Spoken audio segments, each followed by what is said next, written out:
Ay, grabe pala. Puro gulong ano. Puro gulong talaga. Kaya pala, dito na sa quick na maaasa.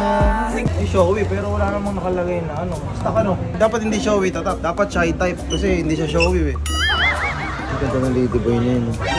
How much? 10,000 baht. 10,000 baht. So guys, good morning. This is my day 3 in Thailand. Yon, ngayon bibisitahin natin yung mga ibang local store dito na motorcycle parts. Let's go. Oh, puro noodles ang salita. You know, yung mga Quakers ditong plug. So ito yung ano, isa sa mga local store na titingnan natin dito sa Thailand. Oh, daming minions. Ah, ito yung service center nila, yung mekaniko.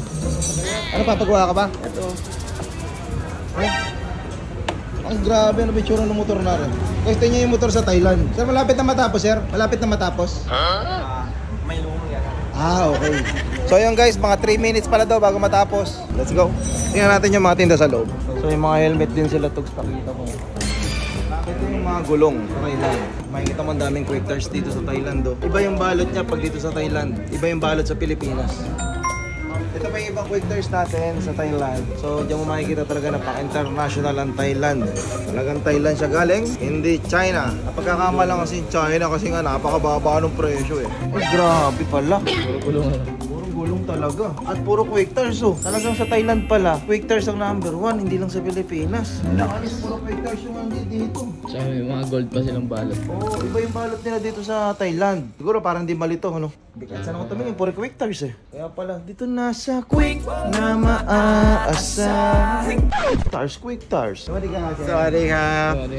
Kaya tayo ka-friendly sa dyan, sa Thailand. Ay, showy, pero wala namang nakalagay na ano. Stock ano? Okay, wala ata. Eh, dapat hindi showy, tatap. Dapat shy type kasi hindi siya showy eh. Sincere. Oh, hawa to Ah. Artay ladyboy. Ang ganda ng ladyboy niya yun. Ladyboy. Ay, sincere ha? Do you recommend the Ladyboy? No. Late, boy late. Oh, lady. Yeah. Eh, turn around. Oh, very good ladyboy. Yeah, sir. How much? 10,000 baht. 10,000 baht? Oh, ba't mahal? So baba na guys. Nakain daw kami sa seafoods. Ano si Lovely? Di kaya pala wala ka sa upuan mo. Diyos ko, nasa casino ka. Tapos na tayo. Alam mo, ang masakit ko yung Norbin. Kanina kasi wala nang pantaya si Ma'am Lovely. Sabi ko na, sige, tayo ako ni asawa ko. Oh, tapos ang bali mo to 500 baht lang. Ba't naman ganun? Ang ganda pala sa ground floor. Gara nung bus na to. last one. Kulang ko 100 pa, no? Oo. Last one. Wala kayo dyan. O, kakain na ako. Sabati ka!